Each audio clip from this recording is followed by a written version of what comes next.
कैसे हैं आप लोग। और आज का थॉट जो है, समय दिखाई नहीं देता पर बहुत कुछ दिखा देता है। बिल्कुल सही बात कह रहा हूं। आप लोग जो है अभी जो वीडियोस है उसको सभी नहीं देख रहे हैं, यानी आप समय का सदुपयोग नहीं कर रहे हैं। अगर आप समय का सदुपयोग नहीं करेंगे तो समय एक दिन आपको इसका भी परिणाम देगा। इसलिए मैं आप सभी से कहूंगा कि आप लोग जो है कोई भी वीडियो अगर आता है तो उसको समय पर देखें और उसके अंदर जो चीजें हैं उसको ध्यान से करें और प्रॉब्लम के लिए कमेंट जरूर करें। धन्यवाद। और आज का जो टॉपिक है, जैसे कि मैंने यहाँ ऑर्गेनाइजिंग हमारा लेसन चल रहा था बिजनेस स्टडीज के अंदर, इसके अंतर्गत आपका है फंक्शनल ऑर्गेनाइजेशनल स्ट्रक्चर। देखिए, जो आपके ऑर्गेनाइजेशनल स्ट्रक्चर है उसको वैसे तो 4 पार्ट में डिवाइड किया जाता है, लेकिन हमारे सिलेबस में केवल 2 ही पार्ट हैं। एक है फंक्शनल ऑर्गेनाइजेशनल स्ट्रक्चर और दूसरा है आपका डिविजनल ऑर्गेनाइजेशनल स्ट्रक्चर। तो पहले हम फंक्शनल ऑर्गेनाइजेशनल स्ट्रक्चर की बात करते हैं। स्टूडेंट्स देखिए कि इसका मीनिंग क्या है। It refer to the division of whole enterprise according to the major functions या एक्टिविटीज। फंक्शंस और एक्टिविटीज एक ही बात है। To be performed by it, कि जो मेजर फंक्शन इसमें किए जाते हैं उसी के अकॉर्डिंगली जो है ये डिजाइन किया जाता है स्टूडेंट्स।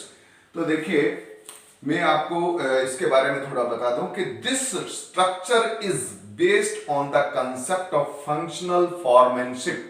जैसे कि आपके एफ.डब्ल्यू. टेलर ने फंक्शनल फॉर्मेनशिप दिया है, जिसकी स्टडी आपने पहले भी की है। तो ये स्ट्रक्चर जो फंक्शनल फॉर्मेनशिप पर बेस्ड है। Under functional structure all the functions of similar nature are divided into different smaller units known as departments. क्या करते हैं कि सिमिलर एक्टिविटीज को एक हेड के अंदर डाल करके हम क्या करते हैं कि इसके डिपार्टमेंट्स बना देते हैं। For example, the function of manufacturing organisation को ले लेते हैं हम। इसके फंक्शन को हम डिवाइड कर सकते हैं production department, marketing department, finance department and personal department में। फर्दर भी इसको हम सब डिवाइड कर सकते हैं। फर्दर ये इनको सब डिपार्टमेंट भी बना सकते हैं, इनको सब डिपार्टमेंट में भी डिवाइड कर सकते हैं। और इन सब डिपार्टमेंट के जो मैनेजर होते हैं उनको हम जो है एक प्रकार से क्या बोलते हैं, सब डिपार्टमेंटल हेड्स के नाम से जानते हैं।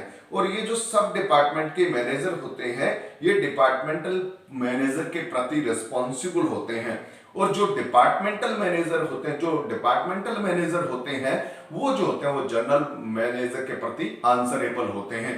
तो स्टूडेंट्स, इसका थोड़ा सा मैं आपको एक चित्र बना करके बताऊंगा कि किस तरह से इसका डायग्राम बनता है। इसमें सबसे पहले होता है board of director. Board of directors के बाद जो इसके अंतर्गत आ जाता है आपका मैनेजिंग डायरेक्टर, या इसको एमडी कहते हैं। एमडी यानी मैनेजिंग डायरेक्टर। मैनेजिंग डायरेक्टर के बाद जो है इसको on the basis of functions जो है डिवाइड कर दिया जाता है। जैसे मैंने 4 पार्ट्स आपको बताए थे मैन्युफैक्चरिंग कंसर्न के अंतर्गत। तो इसके अंतर्गत आपने बनाया प्रोडक्शन डिपार्टमेंट, और इसी तरह से आपका मार्केटिंग डिपार्टमेंट, फाइनेंस डिपार्टमेंट और इसके बाद पर्सनल डिपार्टमेंट। ये 4 डिपार्टमेंट जो है हमने बना दिए। और अगर हम चाहें तो हम इसमें सब डिपार्टमेंट भी बना सकते हैं। जैसे मार्केटिंग डिपार्टमेंट के सब डिपार्टमेंट बन सकते हैं सेल्स डिपार्टमेंट, इसका सेल्स डिपार्टमेंट हो सकता है, एडवर्टीजमेंट डिपार्टमेंट हो सकता है, और इसी तरह से मार्केटिंग रिसर्च डिपार्टमेंट भी इसका हो सकता है। तो इस प्रकार से ये आपका फंक्शनल जो ऑर्गेनाइजेशन है इसका मैंने आपको चार्ट बताया है। तो अब हम बात करेंगे फंक्शनल ऑर्गेनाइजेशनल स्ट्रक्चर के बेनिफिट्स यानी एडवांटेजेस क्या क्या है। इन एडवांटेजेस की हम बात करेंगे तो पहला इसमें देखिए है कि बेनिफिट्स ऑफ स्पेशलाइजेशन। जैसे कि आपने क्या किया, on the basis of function अलग अलग डिपार्टमेंट बना दिए। तो ये जो डिपार्टमेंटल हेड होते हैं ये अपने कार्य के अंदर निपुण होते हैं, और जो जो ये इसमें प्रैक्टिस करते जाते हैं, अपने काम करते जाते हैं, ये अपने आप में स्पेशलिस्ट बनते जाते हैं। और जब किसी काम में आप स्पेशलाइजेशन प्राप्त कर लेते हैं तो आपको उसके बेनिफिट मिलते हैं, यानी क्वालिटी भी बढ़िया होती है और क्वांटिटी भी इंप्रूव होती है। तो नंबर 2 इसका दे रखा है कि कोऑर्डिनेशन इज एस्टैब्लिश्ड। देखिए ये जो डिपार्टमेंट हेड बनाए जाते हैं इनके अंतर्गत जो है रिलेशनशिप बहुत अच्छी तरह से डिफाइन की जाती है और इनके बीच में कोऑर्डिनेशन एस्टैब्लिश किया जाता है। और इसके बाद नंबर 3 इसने लिखा है कि नो ओवरबर्डनिंग ऑफ एक्टिविटीज। देखिए एक्टिविटीज जो होता है वो बेसिक फंक्शन के आधार पर डिवाइड की जाती है, तो मैनेजर के हिस्से में अपने जो फंक्शन के आधार पर एक्टिविटीज जो है वो उनको आती है, और इसलिए जो आपके टॉप लेवल मैनेजर हैं जैसे जनरल मैनेजर है या एमडी है, इनका जो बर्डन है वो कम हो जाता है। ठीक है, और इसी तरह से है इजी ट्रेनिंग। और जैसे जैसे ये लोग जो है, जैसे अगर इसमें हम सब डिपार्टमेंट बना लेते हैं तो जो सब डिपार्टमेंटल हेड है वो भी मार्केटिंग डिपार्टमेंट के काम को देखते देखते जाए उसमें ट्रेंड हो जाता है, और ये जो मार्केटिंग डिपार्टमेंट का मैनेजर है ये भी अपने कार्य के अंदर जो है और ज्यादा ट्रेंड हो जाता है। और एक बात और भी है, जब हमने इनको फंक्शंस के आधार पर डिवाइड कर दिया और हर फंक्शन का एक हेड बना दिया, तो ये मैं आपको इसका फिफ्थ पॉइंट बता रहा हूं, यानी आपके बेनिफिट्स का, कि equal weightage to all the function. सभी फंक्शन जो है किसी को इग्नोर नहीं किया जाएगा, सभी फंक्शंस को इक्वल वेटेज दिया जाएगा, सभी का जो है वेटेज सही ढंग से रहेगा।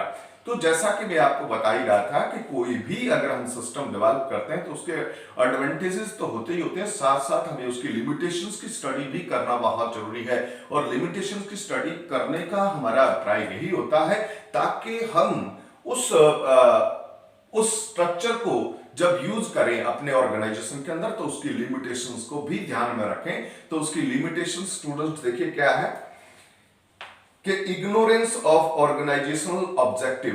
देखिए हर डिपार्टमेंट क्या करेगा, अपने अपने फंक्शन में मस्त रहेगा, हर डिपार्टमेंटल हेड अपने फंक्शन को ही ज्यादा इंपॉर्टेंट समझता है। जैसे क्या प्रोडक्शन डिपार्टमेंट अपने काम को, मार्केटिंग डिपार्टमेंट अपने अपने काम को जो है इंपॉर्टेंट समझते हैं, जबकि इस चक्कर में क्या होता है कि ये जो ऑर्गेनाइजेशन के जो ऑब्जेक्टिव होते हैं उनको कहीं ना कहीं इग्नोर कर जाते हैं, जबकि आपको पता है कि इन सभी के संयुक्त प्रयासों से ही ऑर्गेनाइजेशन ऑब्जेक्टिव को अचीव किया जा सकता है।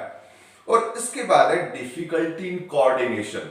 कहता है no doubt it facilitate coordination within the department. Department के बीच में जरूर इसमें है कोऑर्डिनेशन बन जाएगा, यानी but it makes inter departmental coordination difficult. इसमें जो इंटर डिपार्टमेंटल जो है, यानी एक डिपार्टमेंट का अपने अंदर तो कोऑर्डिनेशन बढ़िया बनेगा, लेकिन डिपार्टमेंट टू डिपार्टमेंट जो कोऑर्डिनेशन है उसमें कमी आएगी कहीं ना कहीं। और उसके बाद है conflict of interest. Her departmental head जो है वो अपने ही डिपार्टमेंट के लिए काम करेगा, यानी दूसरे के बारे में बिल्कुल नहीं सोचेगा।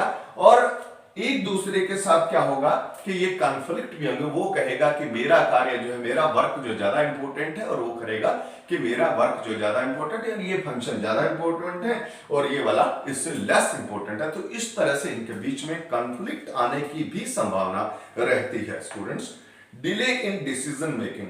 देखिए यहां पर देखिए सभी के साथ राय मशवरा करना पड़ता है, यानी हमें सभी के साथ मिलकर के कोई डिसीजन लेना पड़ता है। और जब किसी डिसीजन को लेने में अगर हमें किसी के साथ तालमेल बैठाना पड़ता है आपस में, तो हमें टाइम लग जाता है। तो इसमें थोड़ा कई बार क्या होता है कि कंसल्ट करने के कारण जो है समय ज्यादा लगता है, और कई बार ऐसा भी होता है कि सांप मर जाता है, सांप निकल जाता है और लाठी टूट जाती है। तो ऐसा भी कई बार हो जाता है। अब आप बात करेंगे हम कि ये जो आपका स्ट्रक्चर है, फंक्शनल ऑर्गेनाइजेशनल स्ट्रक्चर, ये किस तरह के बिजनेसेस के लिए ज्यादा बढ़िया रहता है, किसके लिए सूटेबल रहता है, सूटेबिलिटी। तो देखिए सूटेबिलिटी में अगर मैं बात करूं तो ये वहां पर ज्यादा सूटेबल है where the size of organisation is large. जब ऑर्गेनाइजेशन का साइज बहुत बड़ा हो तो वहां हम क्या करेंगे कि उसको फंक्शंस के आधार पर डिवाइड कर करके और बर्डन को क्या कर देंगे, कम कर देंगे। दूसरा कि वेयर देयर इज सिंगल और स्मॉल नंबर ऑफ प्रोडक्ट्स। जहां प्रोडक्ट की संख्या जो है या तो एक ही हो या फिर बहुत कम हो, यानी 2 या इससे ज्यादा ना हो, यानी जहां प्रोडक्ट प्रोड्यूस किए जो जाते हैं वो कम से कम हो। और इसी तरह से नंबर 3 इसकी स्टेबिलिटी वहां है कि जहां काम के अंदर स्पेशलाइजेशन रिक्वायर्ड हो, जहां काम के अंदर स्पेशलाइजेशन रिक्वायर्ड हो, उस ऑर्गेनाइजेशन में भी, उस एंटरप्राइजेस में भी इस तरह का ऑर्गेनाइजेशन जो है होना चाहिए।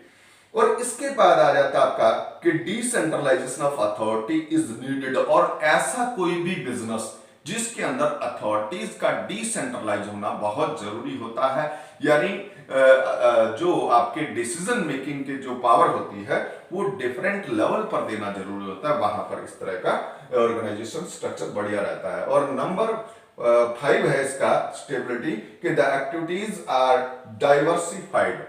कहता है कि एक्टिविटीज जो है वो विभिन्न प्रकार की होती है, यानी फंक्शंस कई तरह के उसमें होते हैं, डाइवर्सिफाइड होती हैं, तो वहां पर ये ऑर्गेनाइजेशन स्ट्रक्चर जो है बढ़िया रहता है। तो स्टूडेंट्स ये था आपका फंक्शनल ऑर्गेनाइजेशनल स्ट्रक्चर।